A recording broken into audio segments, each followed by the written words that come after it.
Welcome! In front of me I have Rubicon LW06 watch, and I'm gonna show you how to change the watch face on this device. First, we need to wake up the screen on our watch, and you can do it by pressing the side button.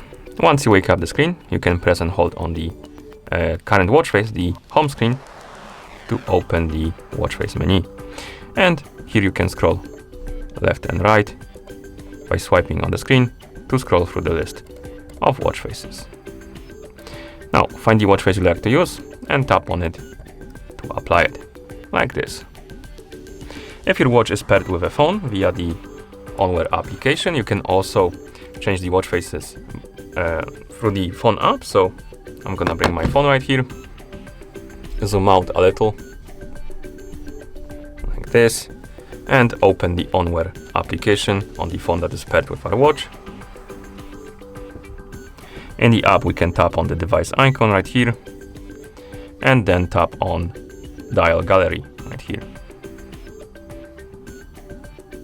This will open the list of watch faces you can apply to your watch. Find the watch face you like, tap on it, then tap on sync dial.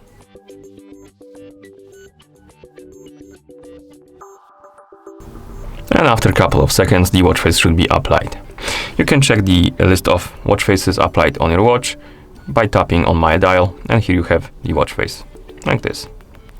Okay, and that's how you changed the watch face on this device. Thank you for watching. If you found this video helpful, please consider subscribing to our channel and leaving a like on the video.